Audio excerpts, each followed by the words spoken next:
नमस्कार प्रिय दर्शकों, हाजिर हूं मैं जन्म कुंडली अध्ययन।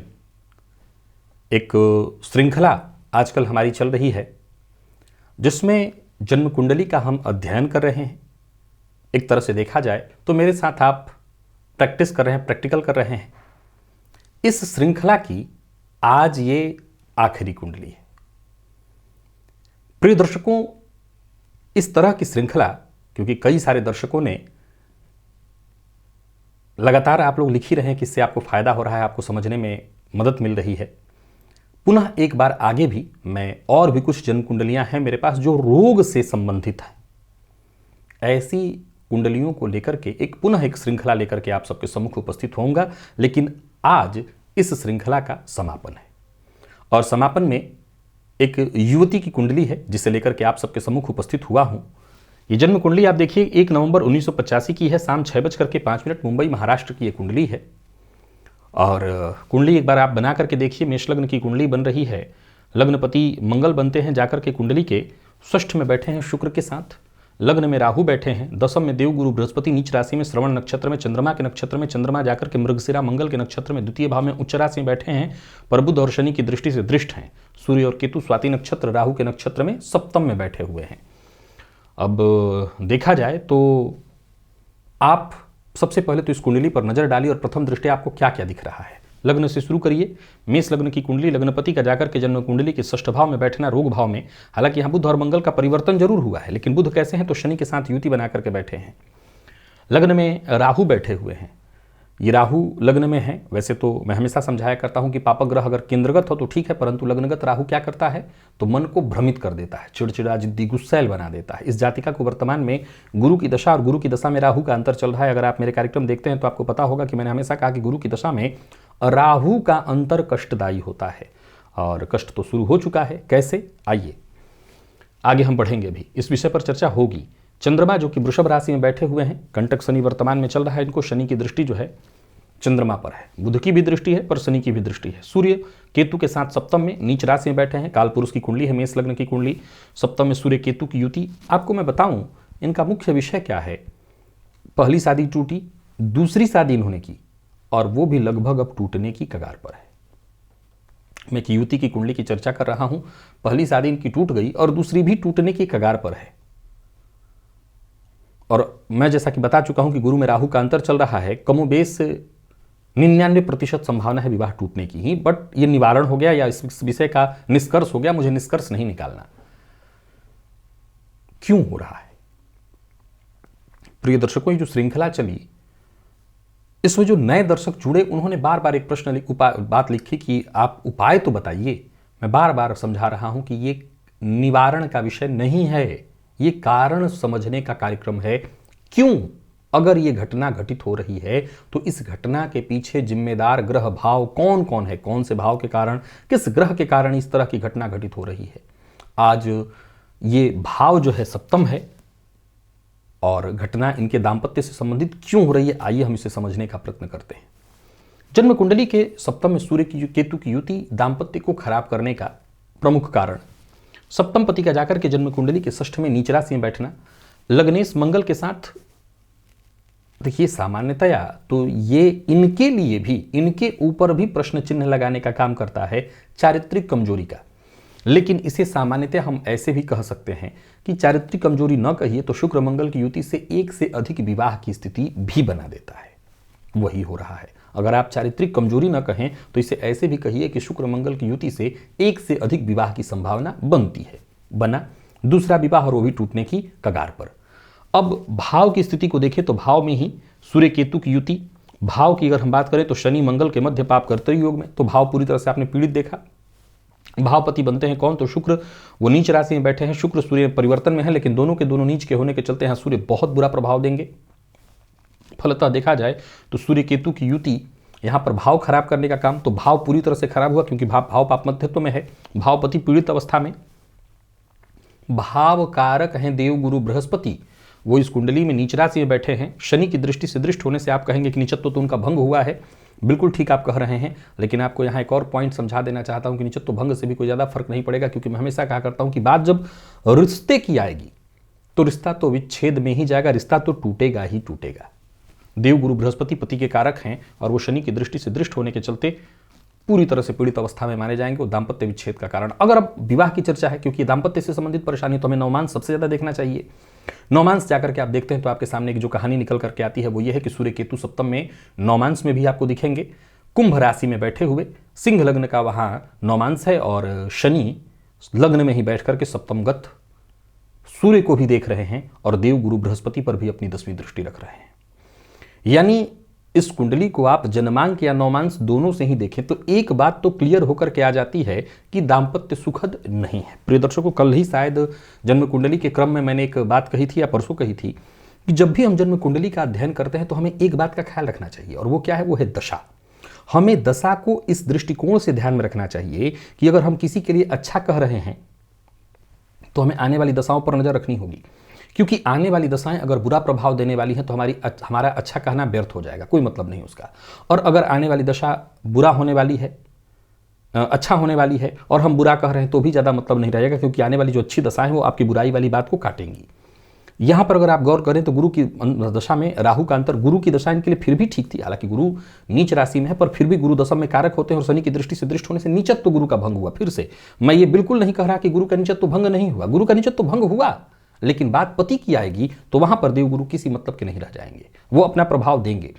अब यहां पर अगर आप गौर करें तो शनि की दृष्टि से दृष्ट देवगुरु बृहस्पति सप्तम भाव पूरी तरह से आपको पीड़ित दिखाई पड़ रहा है। गुरु में राहु का अंतर एकदम से सीधा सा क्या जवाब दिखा रहा है कि दाम्पत्य तो विच्छेद की कगार पर भी है, ही है।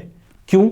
क्योंकि अगर हम आगे की दशाओं को देख रहे हैं तो आगे इसके बाद कौन आएगा, तो गुरु के बाद शनि आएंगे। 2025 के मार्च में इनको गुरु में शनि आएंगे। गुरु में राहु का जब तक अंतर है, ये राहु अपना पूरा काम कर देगा, यानी विवाह, क्योंकि राहु लग्न में बैठा हुआ है। गुरु राहु का वैसे तो चौथे 10वें का संबंध है, लेकिन राहु का जो संबंध सप्तम से बन रहा है, ये भरणी नक्षत्र में बैठा हुआ है, ये शुक्र का नक्षत्र है, और शुक्र जाकर के जन्म कुंडली के षष्ठ में बैठे हुए चित्रा नक्षत्र मंगल के नक्षत्र में, मंगल लग्नपति बनते हैं, वो जाकर के षष्ठ में बैठे हैं। कुल मिलाकर के देखें तो मंगल के नक्षत्र में बैठा ये शुक्र नीच राशि में बैठा हुआ है, और शुक्र के नक्षत्र में लग्नगत राहु दाम्पत्य, राहु को दाम्पत्य का कारक कहा गया है। पति का कारक है देवगुरु बृहस्पति, पुरुष की कुंडली में स्त्री का कारक शुक्र है। तो यहां कुल मिलाकर के देखें तो ये शुक्र पीड़ित है पूरी तरह से, तो दाम्पत्य तो विच्छेद की ओर ही जा रहा है, और दाम्पत्य दूसरा भी विच्छेद होके रहेगा। अब सवाल उठता है कि क्या इनकी कुंडली में दाम्पत्य सुख था ही नहीं? तो सीधा जवाब निकल करके आता है कि अगर देखें तो दाम्पत्य सुख तो नगण्य ही है, ना के बराबर। क्यों? क्योंकि विवाह के बाद आपको क्या मिलता है? अगर हम सनातन धर्म और अपनी संस्कृति सभ्यता की बात करें तो हमारे यहाँ विवाह का मतलब मौज मेला नहीं है। हमारे यहाँ विवाह का मतलब मौज मस्ती है ही नहीं। हमारे यहाँ विवाह का मतलब है वंश वृद्धि, पीढ़ी दर पीढ़ी हम आगे बढ़ें, ऐसा, यही हमारे यहाँ विवाह का मतलब है। संतान भावपति का नीच राशि में बैठना, संतान भाव पर राहु और शनि के अलावा किसी भी ग्रह की दृष्टि का न होना, देवगुरु बृहस्पति जो कि संतान के कारक है, उनका नीच राशि में जाकर के बैठना, शनि की दृष्टि से दृष्ट हो जाना। मैं फिर दोहरा रहा हूं कि नीचत्व भंग है, लेकिन फिर भी वो पीड़ित जन्मांक और नवमांश दोनों में शनि की दृष्टि से दृष्ट हो रहे हैं। नवमांश में संतानपति देवगुरु ही बनते हैं, वो जाकर के वहां पर पीड़ित। तो जब सुखद दाम्पत्य हो, तो हालांकि ये कोई तर्क नहीं है, ये मैं भी जानता हूं कि कोई तर्क नहीं है, बहुत लोग ऐसे हैं जिनका दाम्पत्य बहुत खराब है, उनके बच्चे हैं, तो ये तर्क नहीं है। लेकिन अगर हम कड़ी जोड़ने की बात करें तो ये उस कड़ी में जुड़ती आपको दिखेगी कि अगर सुखद दाम्पत्य हो, कहीं टिके, तो संतान इत्यादि की बात हो। 85 का बर्थ है इनका, अब धीरे धीरे इनकी भी उम्र बढ़ती जा रही है। गर्भभाव की स्थिति इतनी मजबूत है नहीं कि आगे भी बच्चे एकदम होते रहेंगे, ऐसा कुछ नहीं, सब कुछ फिट ही है इनके लिए, तो आगे चल करके परेशानी के कारण। तो कुल मिलाकर के देखें तो इस कुंडली में विवाह का सुख है ही नहीं, या एकदम से कहें तो नगण्य है, ना के बराबर। यानी अब किसी को भी आप जब सीधा सीधा ये कहते हैं तो उसके लिए बड़ा दुखदाई हो जाता है कि आप सीधा कैसे कह सकते हैं कि वो विवाह, अब कहे व न कहे घटना तो सामने घटित हो रही है, 2 विवाह और दोनों की स्थिति यही। और अगर अब ये मान लिया जाए कि तीसरे विवाह के बारे में भी सोचें, हाँ, तो स्थिति यही होगी, इसमें भी कोई ऐसा नहीं है। अगर मैं मान लिया जाए कि दूसरे विवाह को अगर 9 भाव से देखता हूं और उसके बाद के आगे भावों से देख भी लेता हूं, कोई मतलब नहीं है, ये भाव पीड़ित है, यही दाम्पत्य सुख है। हमें बहुत दूर जाने की जरूरत नहीं है, ये भाव पीड़ित है, यही दाम्पत्य सुख का भाव है, और ये पीड़ित है मतलब दाम्पत्य सुख नहीं है, नहीं है। हमेशा याद रखिए कि अगर भाव, भावपति, भाव कारक पीड़ित दिख रहे हैं आपको, इस बात को सदैव जन्म कुंडली अध्ययन में याद रखिए।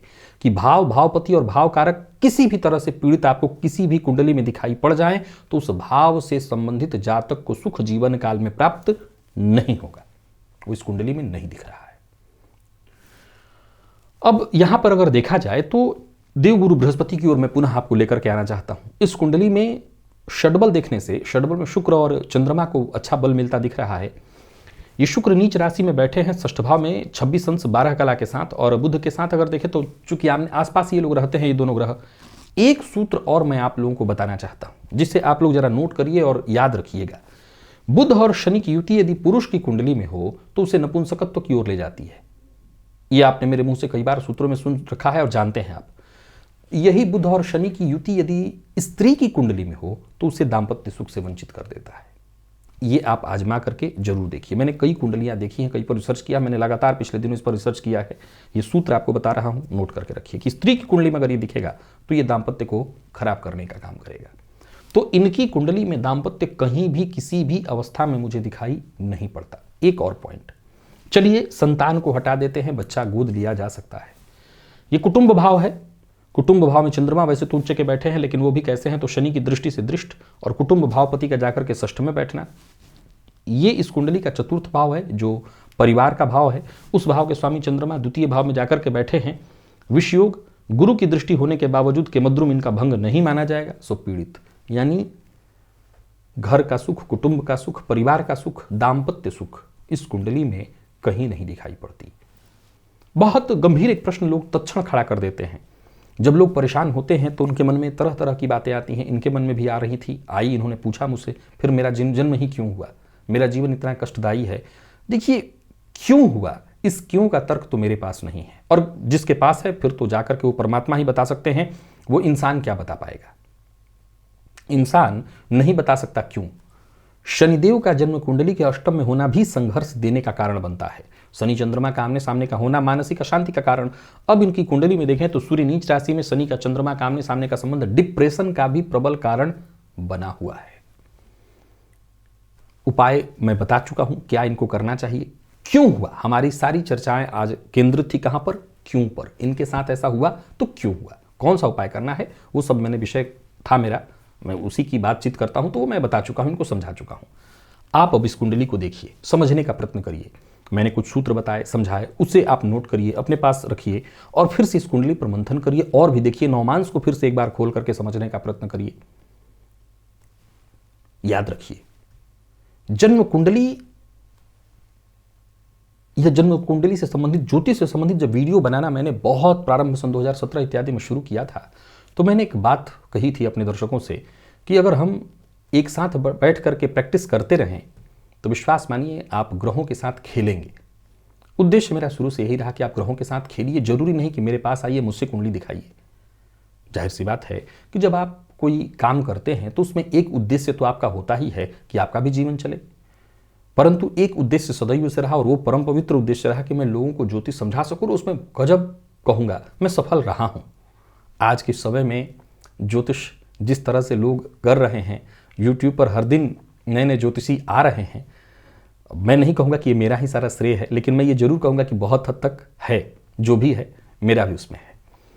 बाकी ठीक है, अपने मुँह मियाँ जब मिट्ठू बनता है तो सबको बुरा लगता है, मैं ऐसा कुछ नहीं कह रहा हूँ। बाकी जो भी है ठीक है, पर मैं ये चाहता हूँ क्या कि मेरे जो सारे दर्शक हैं वो ज्योतिष को समझें। जरूरी नहीं है कि आप ज्योतिषी बन जाएं, जरूरी नहीं कल से आप वीडियो बनाएं, पर यह जरूरी है कि आप ज्योतिष को भली भांति समझने का प्रयत्न करें। ये केस स्टडी नाम से जन्म कुंडली की अध्ययन की जो श्रृंखला लेकर के मैं आया था, इसका एकमात्र उद्देश्य यही था कि मैं आपको भली भांति जन्म कुंडली को और अच्छे से समझा सकूं। ये श्रृंखला आगे भी जारी रहेगी।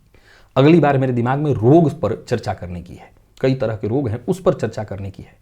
वो कई तरह की कुंडलियां मेरे पास इकट्ठी हो गई हैं, वो मैं आपको लेकर के आप सबके सम्मुख उपस्थित होऊंगा। बस आज ये श्रृंखला यहीं पूर्ण विराम इसको हम देते हैं। इन वीडियोस को फिर से देखिए, समझने का प्रयत्न करिए और मुझे इजाजत दीजिए।